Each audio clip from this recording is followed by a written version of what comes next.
এই একজন মুসলমান অন্য মুসলমানের উপর যে কিছু দায়িত্ব আছে, দায়িত্বগুলো অত্যাবশ্যক, মানে ওয়াজিব। ওয়াজিব তরক করলে গুনাহগার হয়। বলেন কি হয়? তাহলে আপনার উপর আপনার মুসলমান ভাই, মারপেটের ভাই না, বলছে কি ভাই, তার মানে পৃথিবীতে যত জাতি মুসলমান সবাই আপনার কি?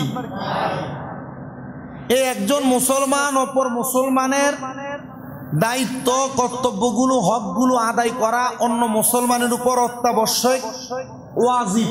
যদি তরক করেন, যদি না আদায় করেন, কি হবেন? গুনাহগার হবেন। এই ব্যাপারে আল্লাহ তাআলা কুরআনুল কারীমে বড় সুন্দর করে বলছেন, ওয়াল মুমিনুনা ওয়াল মুমিনাত বা'দুহুম আউলিয়াউ বা'দিন ইয়া'মুরুনা বিল মা'রুফি ওয়া ইয়ানহাউনা আনিল মুনকার। আল্লাহ বলেন, মুমিন পুরুষ এবং মুমিন নারীরা একে অপরের বন্ধু। মুমিন পুরুষ পুরুষের বন্ধু, মুমিন নারীরা নারীদের বন্ধু। তারা সৎ কাজের আদেশ দেয়, ভালো ভালো কাজের কথা বলে। 2 নাম্বার, অসৎ কাজকে নিষেধ করে আল্লাহ তাআলা। আবার আরেক আয়াতে কারিমার মাধ্যমে, যেটা কোরআনুল কারীমের সূরা হুজরাতের 10 নম্বর আয়াত, সেটার ভঙ্গানুবাদে এভাবে বলছেন, নিশ্চয় মুমিনগণ পরস্পর একজন আরেকজনের ভাই, সুতরাং তোমরা তোমাদের ভাইগণের মাঝে মীমাংসা করো। কি করো? মীমাংসা করো। আর আল্লাহকে ভয় করো, যাতে তোমরা অনুগ্রহ প্রাপ্ত হও। আমরা একজন মুসলমান অন্য মুসলমানের সাথে এমন ভ্রাতৃত্বের বন্ধন, ভালোবাসার বন্ধন তৈরি করব, এবং যদি কোনো অমিল থাকে, এই অমিলটাকে এমন ভাবে আমরা মিলে পরিণত করব, এটার মাঝে আল্লাহর ভয় যেন থাকে। আল্লাহ তাআলা নিজেই বলছেন সূরা হুজরাতের 10 নম্বর আয়াতে, এটা যদি তোমরা করতে পারো তাহলে তোমরা আল্লাহর দয়া পাবে, আল্লাহর অনুগ্রহ পাবে। জোরে সরে পড়ি সুবহানাল্লাহ। আসেন, নবীজি মুসলিম শরীফের 2য় খণ্ড 213 নম্বর পৃষ্ঠা 2162 নম্বর হাদিস, হযরতে আবু হুরায়রা রাদিয়াল্লাহু তাআলা আনহু বলেন, আমি আমার নবীজির জবান মুবারকে বলতে শুনেছি, নবীজি ইরশাদ করেছেন, হাক্কুল মুসলিমি আলা মুসলিমি সিত্তুন। একজন মুসলমান অন্য মুসলমানের উপর 6টা হক আছে। বলেন কয়টা হক? সাহাবায়ে কেরাম প্রশ্ন করে, কিলা মা হুন্না ইয়া রাসূলুল্লাহ, নবীজি সেগুলো কি ইয়া রাসূলুল্লাহ? তখন নবীজি উত্তর দিচ্ছেন, ওয়ালা ইজা লাকিতু ফাসাল্লিম আলাইহি। যখন তোমার মুসলমান কোনো ভাই তোমাকে সালাম দিবে, 1 নাম্বার দায়িত্ব তুমি তার সালামের জবাব দিবে। সুবহানাল্লাহ। নাই আমি বললাম আসসালামু আলাইকুম, আপনি বললেন, জবাব হইল? আমি বললাম আসসালামু আলাইকুম, আপনি চুপ, রিস্কা চালা, তার সালামের জবাব দিলেন। আমি বললাম আসসালামু আলাইকুম, আপনি চুপ, আরে আমি তার থেকে বড়, আমি কেন তার সালামের জবাব দিব? গেল। এটা মুসলমানের দায়িত্ব না। নবীজির প্রখ্যাত হাদিস বিশারদ উনি বলেন, 1 নাম্বার দায়িত্ব হলো ইজা লাকিতাহু ফাসাল্লিম আলাইহি। যখন কোনো তোমার মুসলমান ভাই তোমাকে সালাম দেয়, তুমি তার সালামের জবাব দিয়ে দাও। সুবহানাল্লাহ। 2 নাম্বার, ওয়াইজা দাআকা ফাজিবু। যখন কোনো মুসলমান ভাই তোমাকে ডাক দিবে, তুমি তার ডাকে সাড়া দিবে। বলেন কি দিবে? এটা মুসলমান অন্য মুসলমানের উপর কি হক। 3 নাম্বার, ওয়াইজাস্তানসাহাকা ফানসাহ লাহু। যখন তোমার কোনো মুসলমান ভাই কোনো বিষয়ে তোমার কাছে পরামর্শ চাইবে, তুমি তাকে পরামর্শ দিবে, এটাও মুসলমানের হক।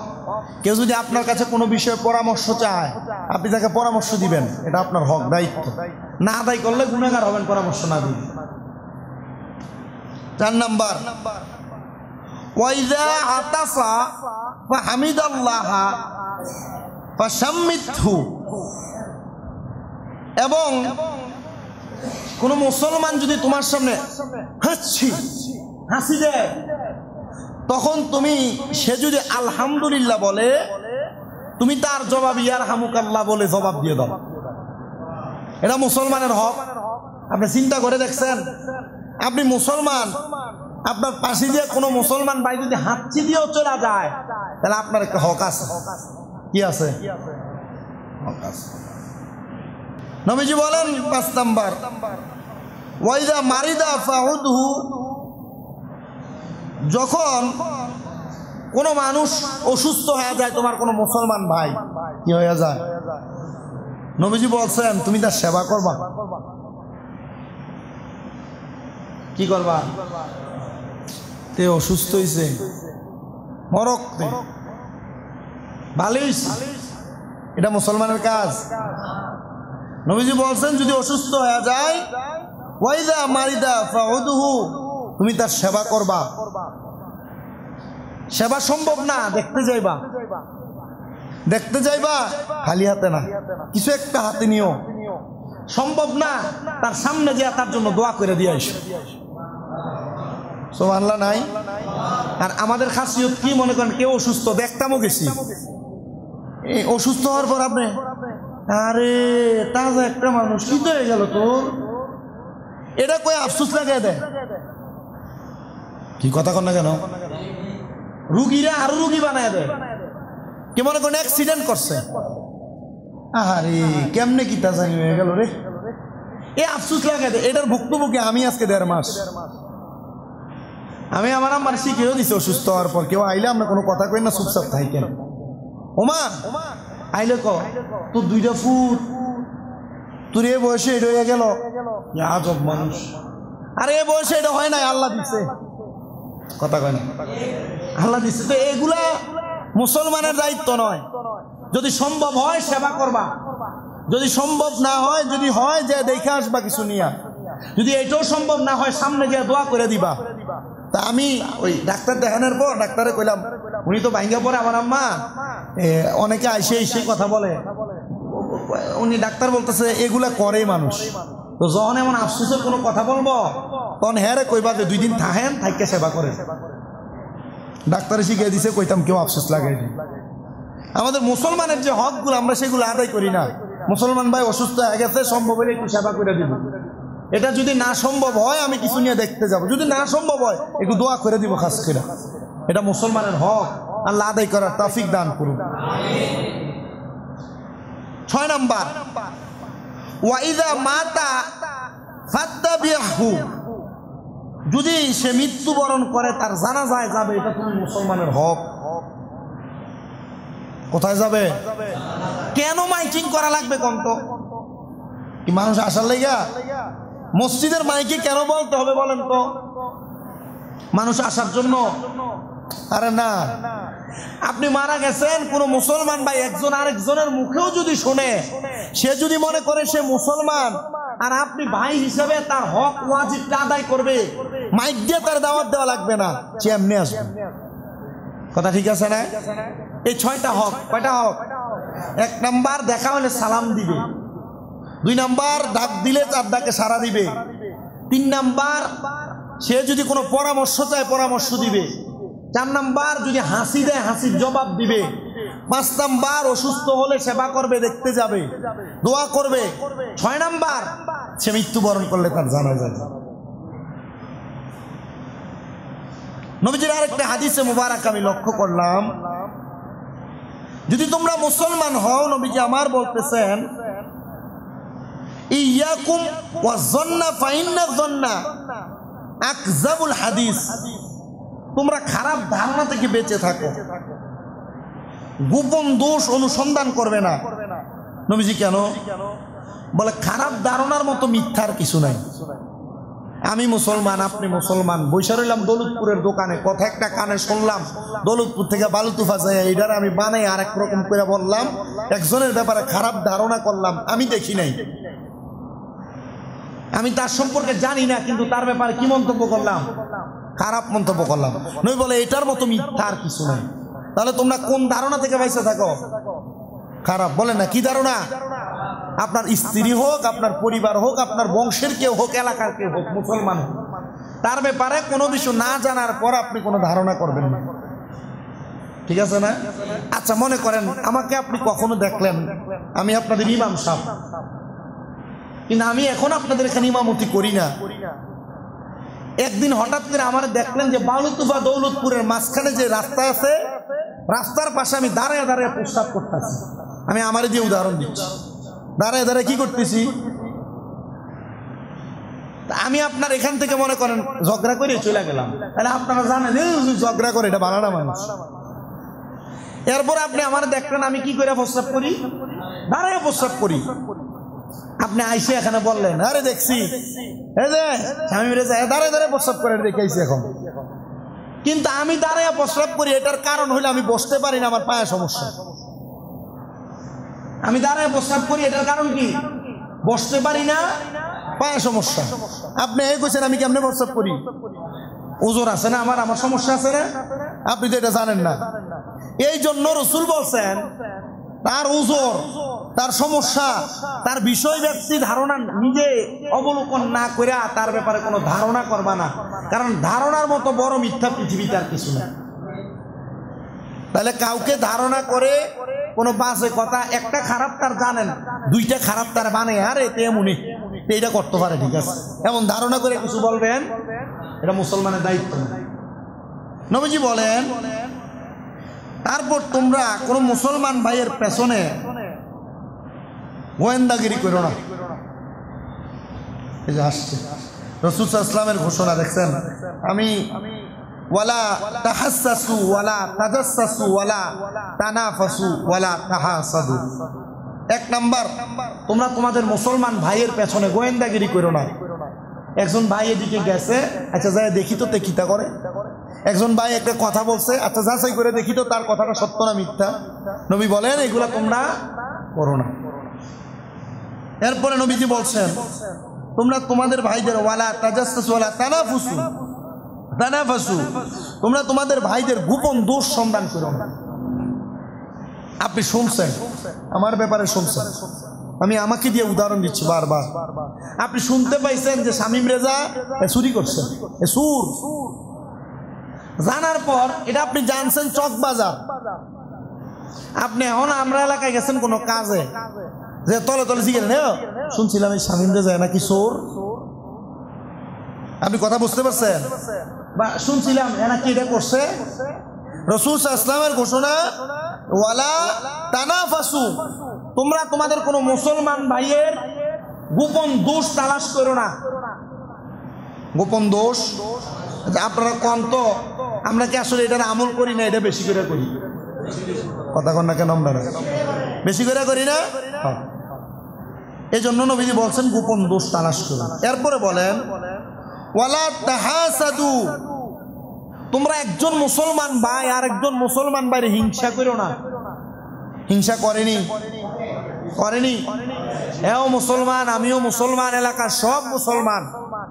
আমি হঠাৎ যে কোনো একটা ব্যবসা বাণিজ্যের মাধ্যমে একটু উন্নতি করলাম, একটা বিল্ডিং করছি, আমার সাথে এমন হিংসাত্মক ভাব। আমি নতুন বাড়ি করছি, নিশ্চিত হার নামে 10 লাখ, 5 লাখ, 2 লাখ, 1 লাখ, 50,000ও খায়। এটা হিংসাত্মক ভাবে খায়, জুলুম করে, এটা অত্যাচার করে।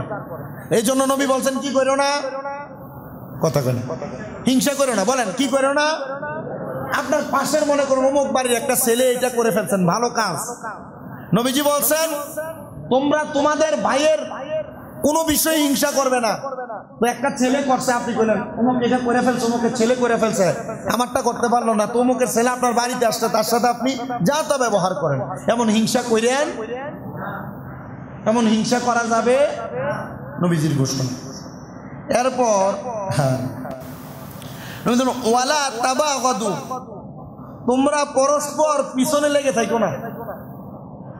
একজন আরেকজনের, এগুলা এলাকা ভিত্তিক চলে, আপনার কোন চলেনি, একজন আরেকজনের পিছনে লেগে থাকে না। নবীজি এটা 1500 বছর আগে কেমনে জানলো? তার মানে নবীজি এসব বিষয়ে ধারণা রাখে, জানতো, জানাইছে কে? জানাইছে কে? নবীজি বলছেন এই জন্য ওয়ালা তাবাগাদু, তোমরা পরস্পর একজন আরেকজনের পিছনে লাইগা থাকো না। এরপর আবার বলছেন ওয়ালা তাদাবারু ওয়া কুনু ইবাদাল্লাহি ইখওয়ানা। আল্লাহর হাবিব বলেন, এ দুনিয়ার মুসলমানেরা, তোমরা সবাই আল্লাহর বান্দা, আল্লাহর বান্দা হিসেবে ভাই ভাই হয়ে যাও। তাহলে তোমরা কারোর পরস্পর একজন আরেকজনের পিছে লাইগা থাকবা না, দোষ তালাশ করবা না, হিংসা করবা না, একজন আরেকজনকে দুনিয়ার জমিনের মধ্যে গোয়েন্দাগিরি করবা না, গোপন সন্ধান করবা না। ইয়া রাসূলুল্লাহ, কেন? বলে তোমরা আল্লাহর বান্দা, আর আল্লাহর বান্দা হিসেবে একজন আরেকজনের ভাই হয়ে যাও। জোরে সুরে পড়ি সুবহানাল্লাহ। নবী আমার পরবর্তী হাদিসে মুবারাকার মধ্যে বলেন, আল মুসলিমু আখুল মুসলিমি, মুসলমান মুসলমানের ভাই, লা আয়াজলিমুহু, তোমরা একজন আরেকজনের উপর জুলুম করো না, অত্যাচার করো না। ওয়ালা ইউসলিমুহু, তোমরা অত্যাচারীর হাতে তোমাদের ভাইকে সুপর্দ করে দিও না। তোমার মুসলমান কোনো ভাইকে কোনো মানুষ অত্যাচার করে, জুলুম করে, তাকে মারধর করে, তোমরা তাকে তার উপর ঠেলে দিয়ে আইসো না। তোমরা জানো মুসলমান বিপদে পড়ে আছে, তোমরা জানার পর ওই মুসলমান ভাইকে বিপদ থেকে উদ্ধার করার আগ পর্যন্ত তাকে ওই বিপদের মধ্যে ফেলে রেখে আসো না। নবী আমার বলেন, ওয়ামান কানা ফি হাজাতিন আখিহি কানা আল্লাহু ফি হাজাতিহি ওয়ামান ফাররাজা আন মুসলিমিন কুরবাতা। আল্লাহর হাবিব সাল্লাল্লাহু আলাইহি সাল্লাম বলেন, যেই ব্যক্তি তার ভাইয়ের অভাব পূরণ করবে, আল্লাহ তার অভাব পূরণ করে দিবে। আপনি যদি আপনার কোনো মুসলমান ভাই অভাবে থাকে, তার অভাব পূরণ করে দেন, অথবা আপনার কাছে টাকা আছে, পয়সা আছে, সম্পদ আছে, আপনি চাইলে তার একটা ব্যবসা প্রতিষ্ঠান খুলে দিতে পারবেন, পান দোকান, আপনি চাইলে তার একটা অটো কিনে দিলে সে চালাইতে পারবে। তবে আমার বলে, যদি এটার মাধ্যমে সে অভাব পূরণ করে দিতে পারে, তাহলে আমার আল্লাহ তাআলা ওই বান্দার অভাব পূরণ করে দিবে। তাহলে আপনারা একজন আরেকজনের কি পূরণ করে দিবেন? অভাব পূরণ করে দিবেন। তাহলে আল্লাহ তাআলা আপনার অভাব পূরণ করে দিবে। আল্লাহর হাবিব বলেন, কান আল্লাহু ফি হাজাতিহি মান ফাররাজান মুসলিমিন কুরবাতান ফাররাজাল্লাহু আনহু কুরবাতান মিন কুরবাতি। আল্লাহর হাবিব সাল্লাল্লাহু আলাইহি সাল্লাম বলেন, যেই ব্যক্তি কোনো মুসলমানের বিপদ দূর করবে, আল্লাহ কিয়ামতের দিন তার বিপদগুলো দূর করে দিবেন। শুধু তাই নয়, কিয়ামতের দিন শুধু বিপদ দূর করবে না, ওয়ামান সাতারা মুসলিমান সাতারাহুল্লাহু ইয়াউমাল কিয়ামা। আল্লাহর হাবিব সাল্লাল্লাহু আলাইহি ওয়াসাল্লাম নবী ঘোষণা দিচ্ছে, দুনিয়ার মানুষ যেই ব্যক্তি কোন মুসলমানের দোষকে ঢেকে রাখবে, আল্লাহ কিয়ামতের দিন তার দোষগুলো ঢেকে রাখবে। জোরে পড়ি সুবহান। আপনি বোঝেন, এলাকার কোনো মানুষ অন্যায় করছে, জানেন আপনি, আপনাকে কেউ বলছে দোকানে এসে বলতে? কোনো মানুষ খারাপ কাজ করছে, আপনারা কেউ বলছে একজন আরেকজনের কাছে বলতে? অমুক ব্যক্তি খারাপ, আপনারা বলছে যে কারোর কাছে বলতে? অমুক ব্যক্তির এই সমস্যা, কারোর কাছে তার দোষগুলো বলার জন্য আপনারা কেউ বলছে? নবীজি বলছেন যে ওয়ামান সাতারা মুসলিমান সাতারাহুল্লাহু ইয়াউমাল কিয়ামা, যে ব্যক্তি কোনো মুসলমানের দোষকে গোপন রাখবে, আল্লাহ কিয়ামতের দিন তার দোষ গোপন রাখবে। কিয়ামতের ময়দানে কি একজন দুইজন থাকবে, না সমস্ত জাতি গোত্রের মানুষ থাকবে? সব মানুষ থাকবে। ওই সময় যদি আপনার ফুতের সামনে তুইলা ধরে কয় যে আপনি একদিন রাস্তা কমক, আপনার ফুতের বয়সী, আপনার মায়ের বয়সী আরেকটা মায়ের আপনি পিচকারি মারছেন, আপনার ফুতের সামনে দিয়ে আপনি এই আকাম করছেন। আপনি যদি অমুক ব্যক্তির একটা দোষ গোপন করে রাখেন, আল্লাহ তাআলা আপনার যত দোষ আছে এগুলো কি করবে? কথা কন, জোরে কন, সব কি করবে? গোপন রাখবে। তাহলে কারো দোষ ত্রুটি বর্ণনা করেন না, একজন আরেকজনের কাছে কইেন না, এই দোষ ত্রুটি নিয়ে সমালোচনা করেন না। আল্লাহ তাআলা আমাদেরকে এগুলা থেকে হেফাজত করেন। আসতে কইছে আমিন, আর জোরে করে আমিন। নবী আমার পরবর্তী হাদিসের মাধ্যমে জানাই, আল মুসলিমু মান সালিমাল মুসলিমুনা মিন লিসানিহি ওয়া ইয়াদিহি ওয়াল মুহাজিরু মান হাজারা মা নাহাল্লাহু আনহু। আল্লাহর হাবিব বলে, সেই ব্যক্তি মুসলমান। একবার গুরুত্ব দিয়া কইছে, এইটাই বালা। এখানে তিনটা মাইক, এটার মধ্যে এই মাইকটাই বালা। নবী কয়, সেই মুসলমান, মুসলমান বহুত আছে, কিন্তু পাক্কা মুসলমান সেই। নবী কে? নবী বলতেছেন, ওই ব্যক্তি যার জিহ্বা এবং হাত থেকে কোন মুসলমান নিরাপদ। জিহ্বা এবং হাত থেকে নিরাপদ মানে কি? আপনি কোনো মুসলমানের গীবত করেন, কোনো মুসলমানকে গালি দেন, কোনো মুসলমানকে আপনার জবান দ্বারা বাজে কথা বলেন, এগুলা থেকে যদি কোনো মুসলমান হেফাজত থাকে। 2 নাম্বার, আপনার হাত দিয়ে কোনো মুসলমানকে মারেন, অত্যাচার করেন, কোনো মুসলমানের কোনো কিছু দখল করেন, কায়রে নিয়ে যান। নবী বলে যদি কোনো মানুষ তার জবান এবং হাত থেকে অন্য মুসলমানকে নিরাপদ রাখে তাহলে ওই ব্যক্তি পাক্কা মুসলমান। নবীজি বলছেন এরপর শুনে রাখবা, শুধু মুসলমানই না, সেই প্রকৃত হিজরতকারী ওয়াল মুহাজিরু মান হাজারা মান আল্লাহু আনহু, সেই ব্যক্তি সবচাইতে বড় মুহাজির হিজরতকারী। নবীজি কে? রাহমাতুল লিল আলামিন। নবী বলছে যেই ব্যক্তি আল্লাহ যা নিষেধ করছে তা বর্জন করছে। আল্লাহ কইছে এটা করো না, সে করে নাই। আল্লাহ বলছে এটা বাদ দাও, সে বাদ দিছে। আল্লাহ বলছে এই বাজে কাজের দিকে যাও না, সে যায় নাই। বলে তার মতো হিজরতকারী মুহাজির আর কেউ হতে পারে না। জোরে পড়ি সুবহানাল্লাহ। আপনারা চিন্তা করে দেখেন আপনি মুসলমান কিনা। আমি আপনারা কইতাম না যে আপনি মুসলমান। আপনার কাজকর্ম কি, আপনার কাজের ব্যাপারে কি আমি জানি না আপনি বেশি জানেন? আমার কাজের ব্যাপারে আপনি বেশি জানেন না আমি জানি? আমি জানি। তাহলে আমি মুসলমান কিনা আমি নিজের বিবেককে প্রশ্ন করব। নবীজি সাল্লাল্লাহু আলাইহি সাল্লাম আরেকটা হাদিসে মুবারাকা বলেন, লা ইউমিনু আহাদুকুম হাত্তা ইউহিব্বা লিআখিহি মা ইউহিব্বু লিনাফসিহি। নবী আমার বলে তোমাদের কেউ ততক্ষণ পর্যন্ত মুমিন হতে পারবে না যতক্ষণ পর্যন্ত সেই ব্যক্তি তার জন্য যা পছন্দ করে তার মুসলমান ভাইয়ের জন্য তা পছন্দ না করে।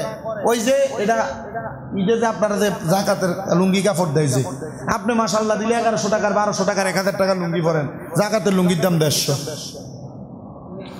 আছে না?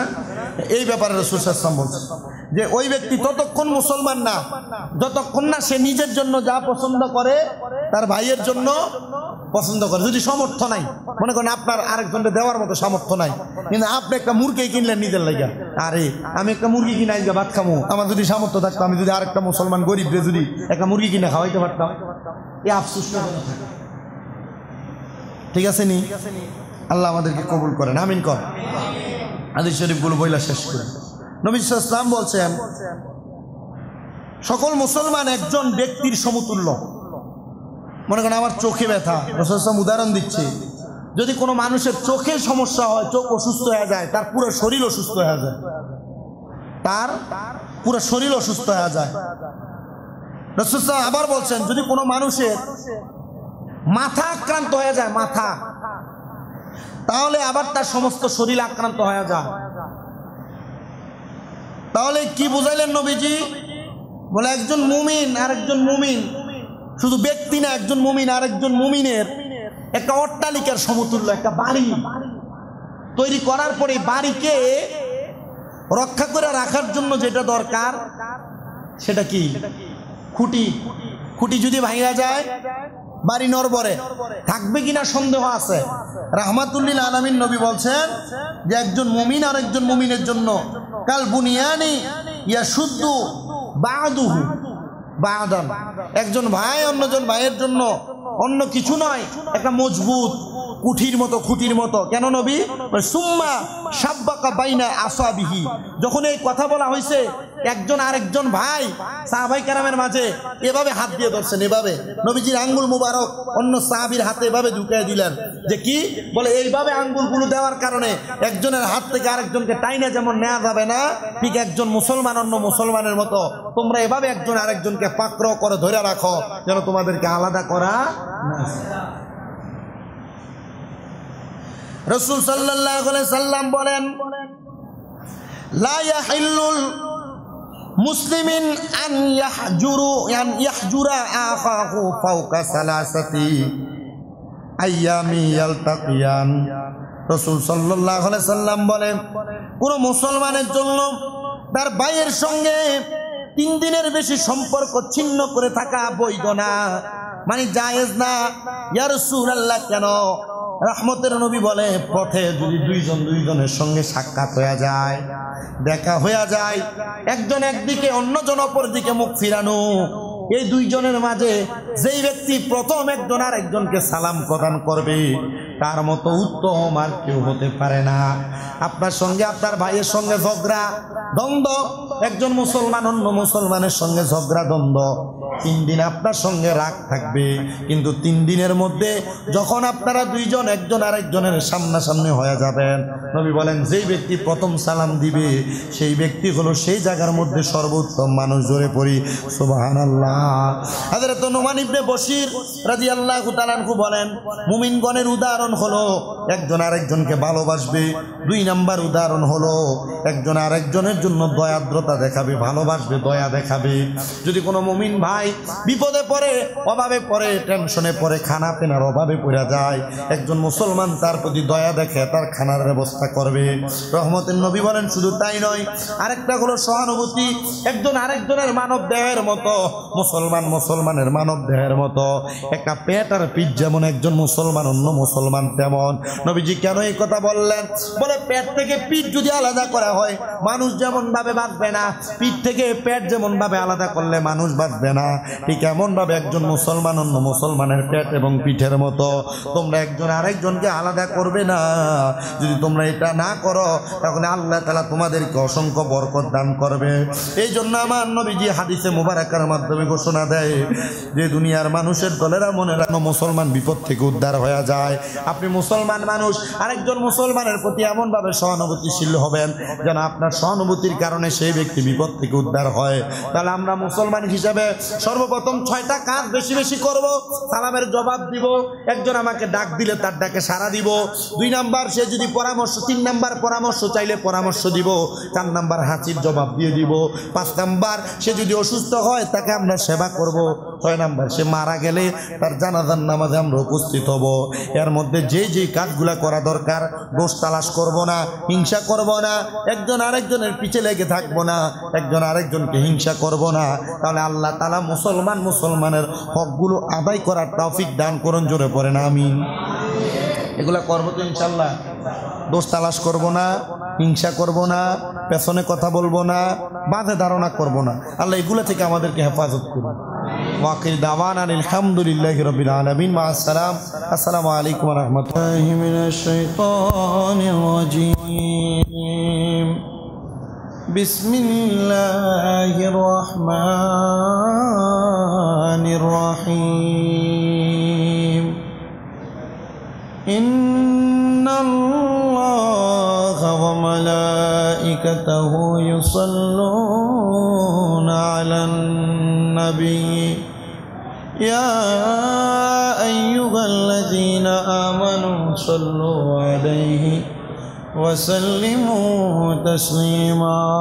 আল্লাহুম্মা সাল্লি আলা সাইয়্যিদিনা মাওলানা মুহাম্মাদ ওয়া আলা আলি সাইয়্যিদিনা মাওলানা। পশু পাখি সবাই বলে আজ আমাদের খুশির দিন, ধরার মাঝে তশরিফ আনলেন রাহমাতাল লিল আলামিন। আল্লাহুম্মা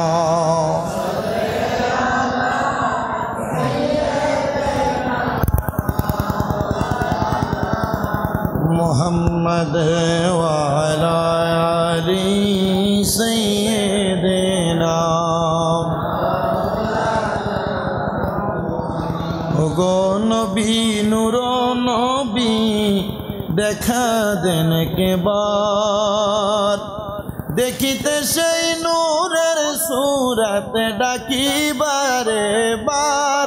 নবীজি আল্লাহ আল্লাহ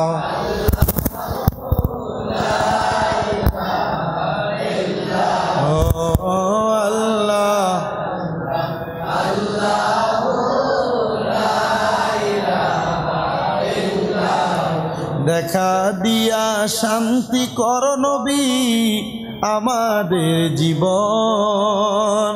রাহমাতাল লিল আলামিন আমরার জীবনের জীবন। নবীজি আল্লাহ আল্লাহ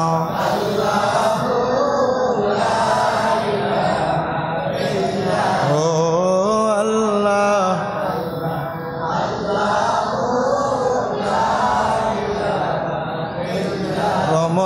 রহমত লইয়া নবীজি আসলেন এই ধরায় আসুন সবাই দাঁড়াইয়া সালাম জান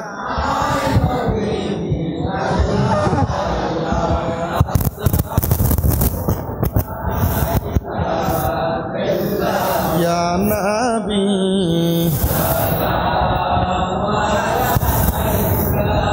ইয়া রাসূল ইয়া হাবিব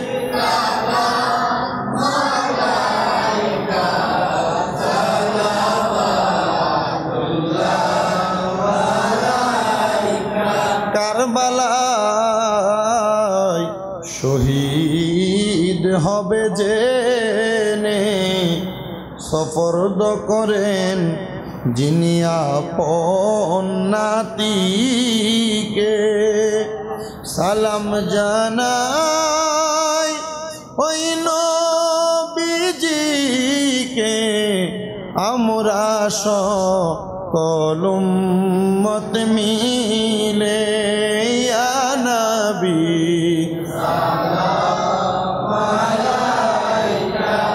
ইয়া রাসূল ইয়া হাবিব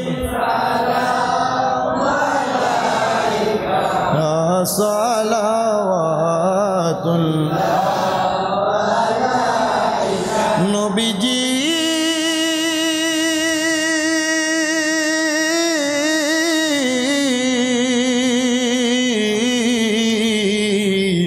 ওগো উম্মতের দরদি আমার উম্মতের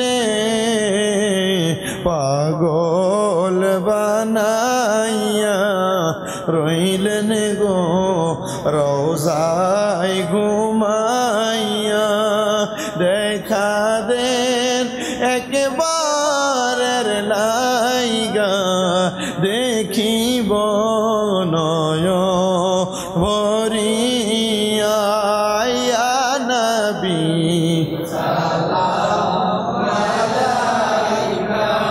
ইয়া রাসূল ইয়া হাবিব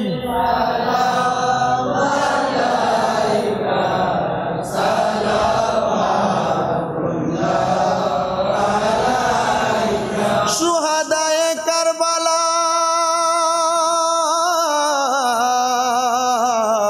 हजरत इमाम हुसैन जान देने की हालत पेला सलाम मुस्तफा जाने रहमत पे सलाम शम्ह बज में हैदा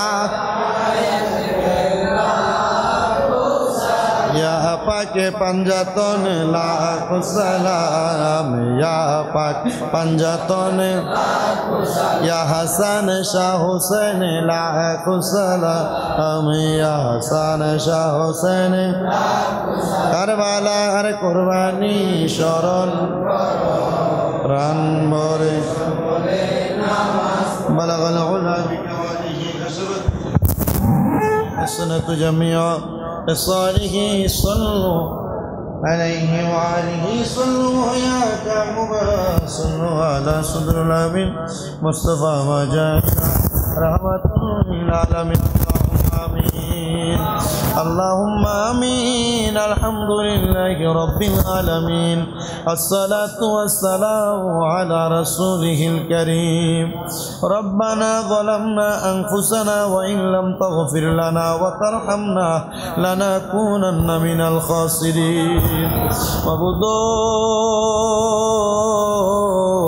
আল্লাহ একটু রহমতের নজর করে তাকিয়া দেখেন গো আল্লাহ এই দৌলতপুর জামে মসজিদে পবিত্র জিলহজ মাসের চতুর্থ জুমার নামাজ আদায় করে আমার প্রাণপ্রিয় মুসল্লি মুরব্বী বাবারা, যুবক নজওয়ান ভাইয়েরা, ছোট্ট ছোট্ট মাসুম বাচ্চারা, পর্দার অন্তরালীর আমার কত মা বোনেরা হাত বাড়াইছে। আল্লাহ, যার হাত তোমার কাছে মায়া লাগে, পছন্দ হয়, ওই হাতের উসিলায় আমাদের প্রত্যেকের জীবনের গুনাহ মাফ করে দাও।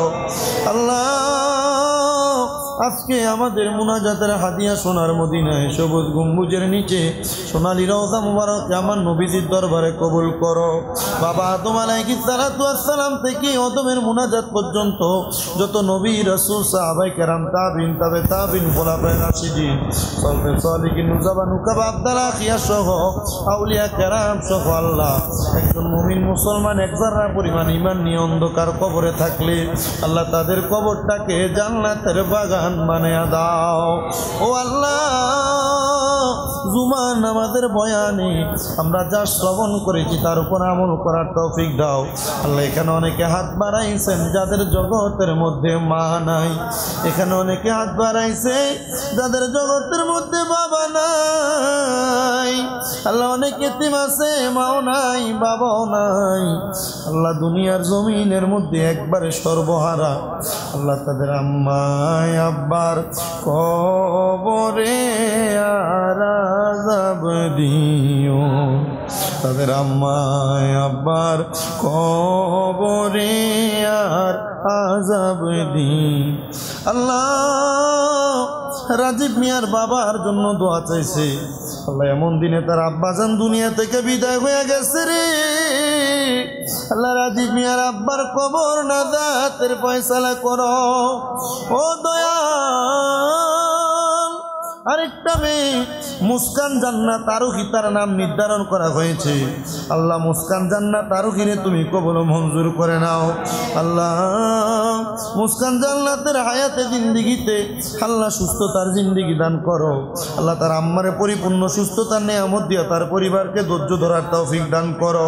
অনেকের পরীক্ষা এসএসসি পরীক্ষা দিবে আল্লাহ, ওমর আহমেদ চৌধুরী, আল্লাহ ওনার পরীক্ষার মধ্যে তুমি কামিয়াবি নসিব করো। রাব্বুল আলামিন ফরিয়াদ তোমার দরবারে। গাইবান্ধার গোবিন্দগঞ্জ থেকে আমার একজন ডাক্তার খালাম্মা, ওনার নাতরি এহনুবা তাসবিহানের জন্য দোয়া চাইছে, সেও পরীক্ষা দিবে। আল্লাহ, তারও আপনি পরীক্ষার মধ্যে কামিয়াবি নসিব করেন। বিশেষ করে আমার মা জননী, উনি 30 খতম কোরআন তেলাওয়াত করেছে, মনোয়ারা বেগম, আল্লাহ ওনার 30 খতম কোরআন তেলাওয়াত আপনি কবুল মঞ্জুর করেন। সিরাজগঞ্জ থেকে ময়না খাতুন তার স্বামী এবং ছেলের জন্য দোয়া চাইছে। আল্লাহ, ময়না খাতুনের স্বামী এবং ছেলেকে আপনি কবুল মঞ্জুর করেন। আমাদের মামুন ভাই, ওনার সহধর্মিনীর জন্য দোয়া চাই। আল্লাহ, তাদের মনের নেক মাকসুদগুলো পূরণ করেন।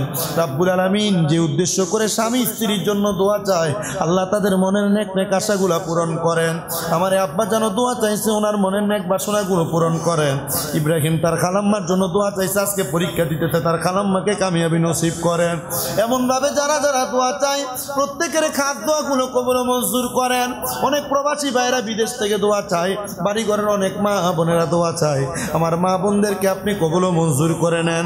আল্লাহ, বিশেষ করে ফরিয়াদ জানাই গো, সবাইকে 5 ওয়াক্ত নামাজ ইমানদার মুত্তাকি হিসেবে কবুল করে নাও। আল্লাহ, যারা মসজিদে সপ্তাহ সপ্তাহ মাসে মাসে দান করে প্রত্যেকের দানগুলা কবুল করে নাও। রাব্বুল আলামিন, আমার আম্মা জান এখনো পর্যন্ত সুস্থ অবস্থায় আছে, আমার আম্মা জানকে আপনি পরিপূর্ণ সুস্থতার নিয়ামত দান করেন। আল্লাহ, মরণ দিবেন দুঃখ নাই, তবে বেঈমান বানিয়ে মরণ দিয়েন না। মরণের আগে বারবার মক্কা মদিনা তাওয়াফ জিয়ারত নসিব করায়েন। আর আখিরি জবানে মধুর কালেমা পড়াইয়া দিয়েন, লা ইলাহা ইল্লাল্লাহু মুহাম্মাদুর রাসূলুল্লাহ সাল্লাল্লাহু আলাইহি ওয়াসাল্লাম।